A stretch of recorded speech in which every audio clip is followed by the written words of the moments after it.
Now there's two ways you can guarantee rain, whatever the weather might be. One, you can wash your car, which of course will also attract a well-fed pigeon or two. And two, you can hang all your sheets and laundry out on the line to dry.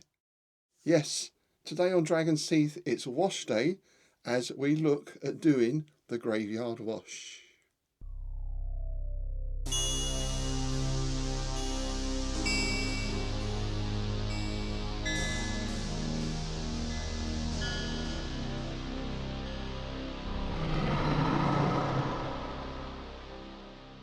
Hi, thanks for joining me today for the latest instalment of the Graveyard build. And yeah, the Graveyard Wash sounds like a line from Monster Mash, doesn't it? They were doing the Graveyard Wash. And by the way, if you're into classic horror films, then do check out my recent upload where I pick my top 5 classic horror films. Anyway, back to the graveyard. So the terrain is down, everything is pretty much finished and painted.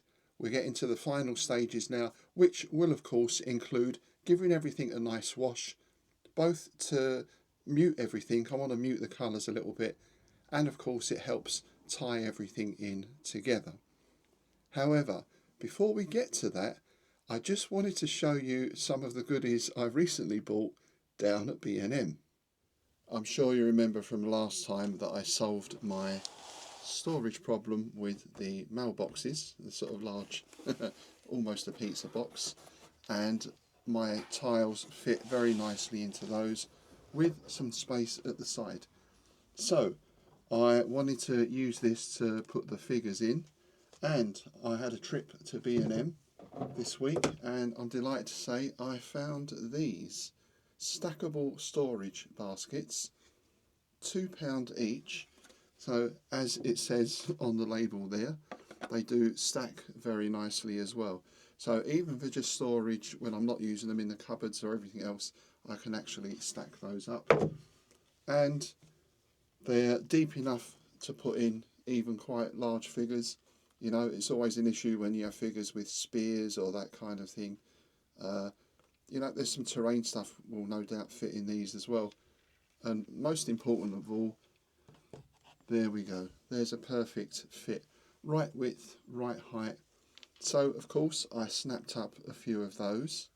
Now, while I was there, actually, something else caught my eye as well. And that was this. There was only one left on the shelf.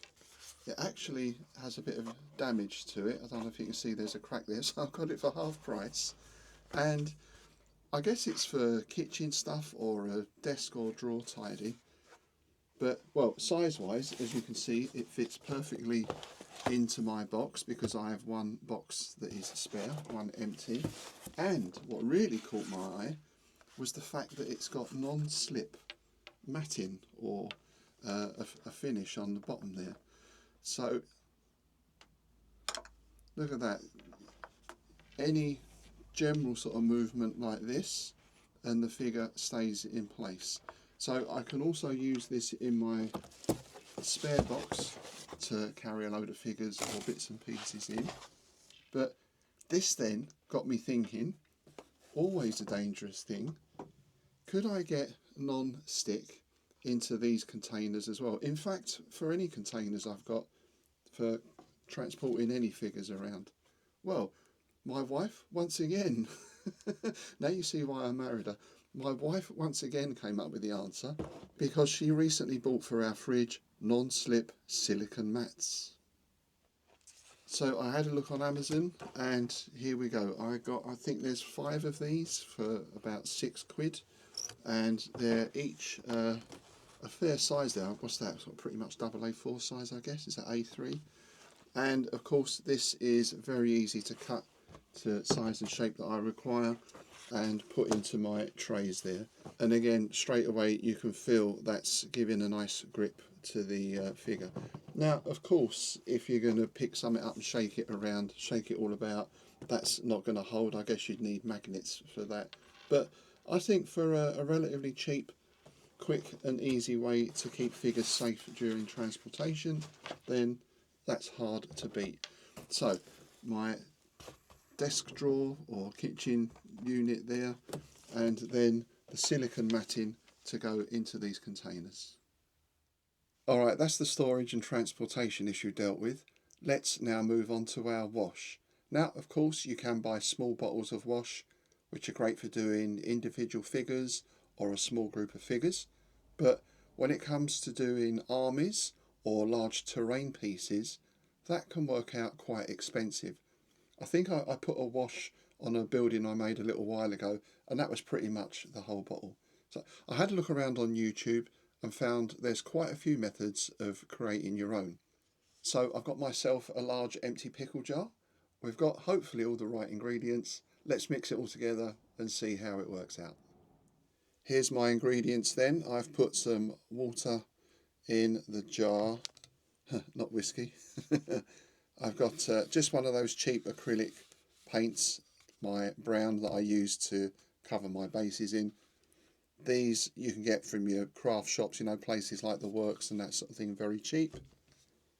Got some gel matte mix, some black ink, and I'm going to need a squirt or two of washing up liquid as well. So I think there's no real formula for this. It's just a case of experiment and finds what's best for you. I'm going to put in sort of equal parts of the acrylic and the gel, then a couple of drops of ink and a squirt or two of the washing up liquid just to help it all flow nicely. So let's start with our paint.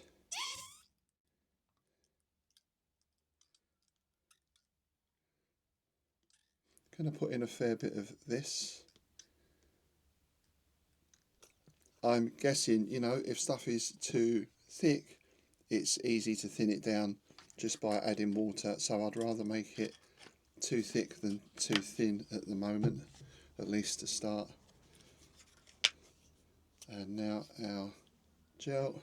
Whoops. And from there, I'm going to add in a squirt or two of ink. Now, there's an issue.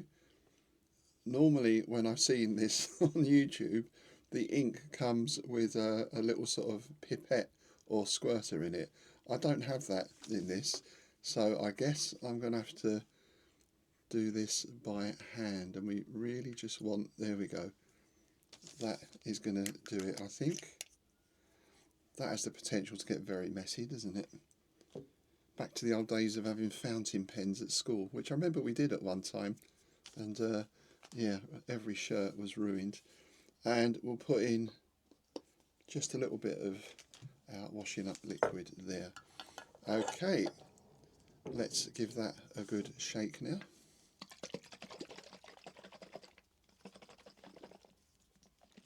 So I'm going to sit that down and let it settle for a bit, and then we'll come back and see if it works. So here we go. Let's get the lid off of that. Still a little bit bubbly at the top, but we'll see how this works out. So I've got one of those mausoleums I did earlier, which you know, is pretty much finished as far as painting goes. Just using a paintbrush here, and let's get that on.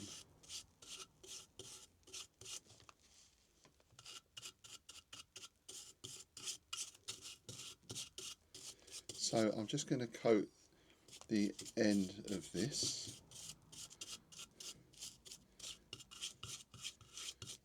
And then using some kitchen towel, I'm going to wipe it off.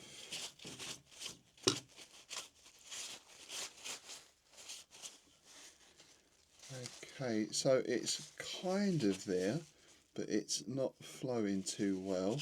So I think what I'm going to do is add a bit more water into this, let it settle for a little bit longer, and then we'll try that again. So let's give that another go. Yeah, that's better. Yeah, just needed a bit more water added in. So now that's running nicely. Of course, you're going to need some kitchen towel standing by for this. But yeah, that's now running in to the joints and cracks. The washing up liquid gives it quite an odd lemony smell. That's a bit out of sorts with a mausoleum, isn't it? But there we go. So I'm just going to wipe that off again with kitchen towel. And yeah, that's starting to get there now. So I'm going to continue with the rest of this, and then we're going to have a look at how we're going to get that across the ground and the scenery and the flocking as well. When it comes to the tiles and the groundwork, of course, I don't want to be brushing the scatter because that's not been fixed down yet, it's not been varnished, and I'm just going to be brushing a lot of it away. However, of course, I can work the furniture, the tombstones and the graveyards, so I can just use the brush for those, exactly the same method. And I thought what I'll do for the groundwork itself is I'll spray. I've got this one has got some cleaning stuff in it still, but I've got one or two of these that are empty, so I'll load these up with the wash and then spray that across the actual terrain. As I say, really just to damp it down a little bit and just to tie everything in together. Once I've got all that done, once I've got the last little pieces and done, everything will be getting a spray of varnish. And for that, I know some people use a mix of water and PVA or various types of things. To be honest, I get these on Amazon, 3 for about 11 quid. I use these for my figures, for my groundwork, for everything. Cheap and cheerful, and it does a good job. So that's probably a little bit shiny where it's still wet, but hopefully you can see there how that wash has nicely dulled down the colours, particularly on the roof there. And yeah, that's going to work. I would say if I did this again, or if I redo this batch, a little bit less washing up liquid, both from the aroma and the bubbles point of view, and maybe put in a little more black ink just to darken that off. Or I guess really the base colour could be darker. I suppose you could do this with black acrylic paint or a darker brown perhaps. Might be interesting to experiment with like something like a green or something for a sort of mouldy effect. Anyway, the basic recipe is there and the basic principle works, so I'm going to work on and get all the rest of this done now.